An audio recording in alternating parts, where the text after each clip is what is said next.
बहुत interesting point पे पहुंच चुका है। वैसे मैं हर एपिसोड में यही कहती हूँ क्योंकि ये ड्रामा एक्चुअली है ही बहुत इंटरेस्टिंग और हर दफा कोई ना कोई ऐसा पॉइंट आया होता है कि मैं कहती हूँ भाई ड्रामा बहुत इंटरेस्टिंग पॉइंट पे पहुंच चुका हुआ है। तो फाइनली अब वो लम्हा आ चुका हुआ है कि जब रियलाइज हो रहा है अफनान को वो पसंद करता है रमशा को। बहुत लेट हो चुका है जब उसको ये रियलाइज हो रहा है क्योंकि अब टाइम हो चुका है रमशा की शादी का और वो खुद भी तो शादीशुदा है ना। लेकिन अब वो जैसे रमशा के हवाले से फील कर रहे हैं ना, अब ना सिर्फ अफनान के अब्बा जी फील कर रहे हैं, रमशा को भी ये फील हो रहा है कि अब क्यों इतनी टेंशन ले रहा है भाई, और हम भी इसी मामले में टेंशन ले रहे हैं। पता है क्या मामला था कि पहले ना उसको रियलाइज नहीं था और वो एक्सेप्ट नहीं करना चाहता था रमशा को कि वो एक्चुअली उसको पसंद करता है, क्योंकि ऑलरेडी वो कमिटमेंट कर चुका हुआ था अलीज़े के साथ और वो कंफ्यूज थे इस मामले में। लेकिन जब रमशा ने इसके घर में आके रहना शुरू किया और उसने उसको मजीद जाना कि वो कितनी अच्छी लड़की है, तो आहिस्ता आहिस्ता बिकॉज ऑलरेडी उसको पसंद तो वो करता था, लेकिन वो इस मामले में ज्यादा क्लियर होता गया कि नहीं मुझे रमशा ज्यादा पसंद है।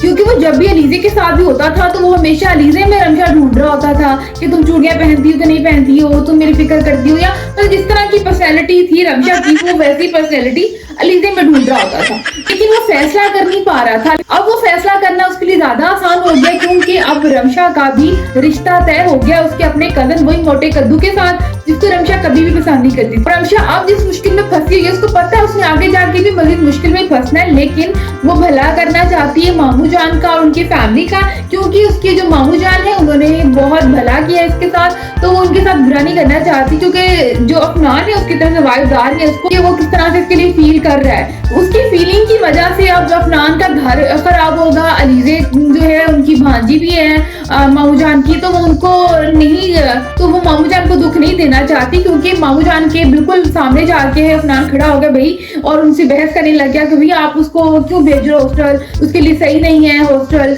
तो मामू जान को भी इस रिएक्शन से ना जरा फील हो रहा है कि भाई ये इस तरह से मेरे सामने खड़ा कोई ना कोई गाल चरोला तो है, जाहिर सी बात है भाई मामू जान ने अपने बाल धूप में थोड़ी सफेद किए हैं, तो इसलिए वो चाहते थे कि पहले तो चाह रहे थे कि रमशा को भेज दें घर। लेकिन जब चाचा अपने बेटे के लिए रिश्ता लेके आए, चाचे की नीयत अब भी साफ नहीं है। मतलब उसकी जो बेगम है चाचे की उसने भी क्लियरली कहा है कि अफनान बिल्कुल अपने अब्बा के सामने जा खड़ा हो जाता है और पूछता है भाई कि आपने क्यों फैसला किया है। आप उसे खुद हॉस्टल भेज रहे हैं, ये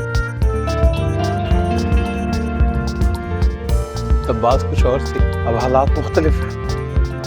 अगर आपको लगता है कि रमशा को इस घर से निकाल देना मसले का हल,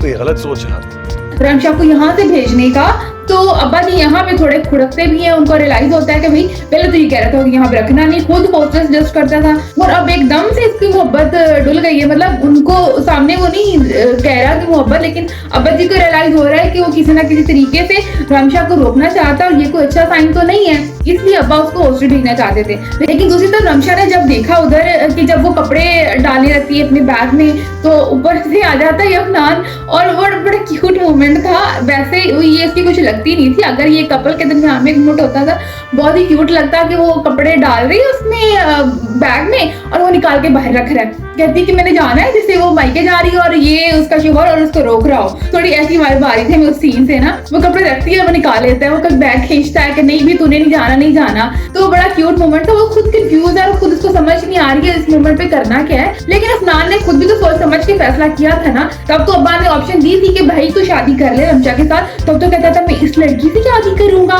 मैं नहीं करूंगा, मैं जैसे तैसे अलीज़े को मना लूंगा। अब अलीज़े मान गई भाई अब तेरी बेगम है, अब तो पहले से बहुत अच्छी है, इसके मामले में कितनी पॉजिटिव भी हो रही है, पर एज अ वाइफ जैसे उसको बिहेव करना चाहिए वो वैसे कर रही है। जाहिर सी बात है एक लड़की उसके घर में है और वो लड़की जो इन्वॉल्व थी इसके शोहर के साथ रिलेशनशिप में, तो थोड़ा बहुत तो खुड़कना उसका बनता है और उसका जिस तरह से बिहेव करना अभी वो नॉर्मल बिहेव करी क्योंकि वो थोड़ी एजुकेटेड लड़की है। अगर देसी कोई होती ना तो उसने ना घर सर पे उठा देना था और यहाँ से रमशा को ना डंडे मार के भगाना था। लेकिन अभी थोड़ी वो अच्छी डिसेंट वाली लड़की है, भी बेहतर तरीके से बिहेव कर रही है। तो अब इस सिचुएशन में हम अलीज़े का कोई कसूर नहीं कहेंगे, ठीक है। रमशा के साथ जो हुआ वो उसके साथ अच्छा नहीं हुआ, जो भी लाइफ में उसके साथ किया या डायरेक्टर राइटर ने जो किसके साथ किया अभी तक। लेकिन अब आगे जाके सोचना पड़ेगा, बहुत ही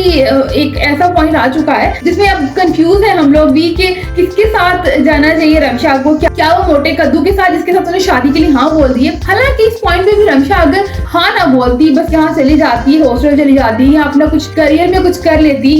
जैसी वो करियर ओरिएंटेड लड़की थी, तो उससे तो हम ये एक्सपेक्ट कर रहे थे कि वो कुछ करियर में कुछ कर लेती, लेकिन खैर नहीं किया। अब जो है उसने हाँ बोल दिया रिश्ते के लिए, और हाँ उसने बोला क्योंकि अफनान की जो सास और पुप्पी है उसने भी जाके रमशा को बुरा भला कहा है, तो अब उस वजह से भी एक पॉइंट वो भी है क्योंकि उसने रियलाइज कराया उसको कि भाई तू शादी कर ले और तेरे पास यही ऑप्शन बची और तेरी वजह से वरना कितनी मुश्किल का सामना है मामू जान को, और तू जिसने तुझ पर एहसान किया तुझे भी बुरा करेगी। तो इससे थोड़ा रमशा के दिल में हुआ है कि नहीं अब मेरे पास यही रास्ता बचा है कि मैं शादी करके उस कद्दू के साथ चली जाऊँ। अगर वो कद्दू भी है इसके साथ सिंसियर होता, लॉयल होता, तो हम कहते हैं चल कोई नहीं यार फिर क्या कद्दू ही है ना, अच्छा इंसान तो है ना, लेकिन वो लॉयल तो है नहीं है क्योंकि उसके दिमाग में अब्बा जी ने लालच का खनाफ भरा हुआ है। उस लालच के चक्कर में वो माना शादी के लिए, और उसके चाचा जी अभी भी अन्य कमीने अन्य डैश डैश डैश हैं, वो भी लालच के चक्कर में आए कि वो जो इतने अमीर अंकल है उन्होंने अपनी बेटी माना हुआ है, और उसकी पुप्पी जो है इसकी अफनान की वही तो लालच भर के आई है कि अगर वहाँ शादी हो जाती है तो फिर उस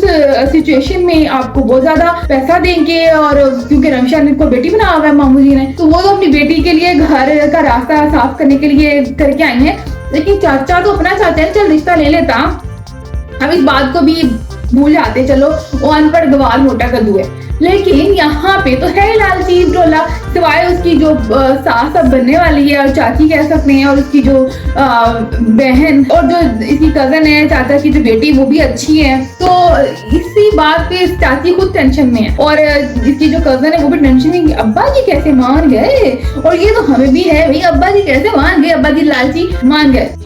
बताओ अब क्या होता है कि अफनान रमशा को पार्लर से पिक करता है, उसको कहता है कि तुम क्या उसको मोहब्बत करती हो, तुमने उसे शादी के लिए हाँ क्यों की है, वो कहती है हाँ भाई मैं उससे मोहब्बत करती हूँ तभी तो मैंने उससे शादी के लिए हाँ बोली है, तो उसमें कहते हैं नहीं मैं तुमसे मोहब्बत करता हूँ, तुम शादी नहीं कर सकती किसी और से, तो इस तरह का वो डायलॉग बोलता है, शायद मैं कुछ चेंज को कर रही हूँ बट डायलॉग वो मार देता है कि मैं तुम्हें मोहब्बत करता। अगर ये पहली सिचुएशन होती ना कि रमशा अपने घर में होती अपने अब्बा के पास होती और अफनान इसको प्रपोज करता, तो अगर ये मैरिड भी होता कोई कहानी डालता कि मैंने कर को ले किसी की, उस सिचुएशन में शायद रमशा मान भी जा सकती हूँ क्योंकि भाई मेरी शादी हो रही है और अभी कोई टाइम नहीं है डिस्कस करने के लिए। तो अब यहाँ पे ना रमशा जो है ये फैसला करेगी, रमशा की शादी मोटे कद्दू हो जाने, लेकिन वो एक लालची इंसान है और वो अपना लालच पूरा करेंगे, दौलत इससे लेंगे और फिर इसको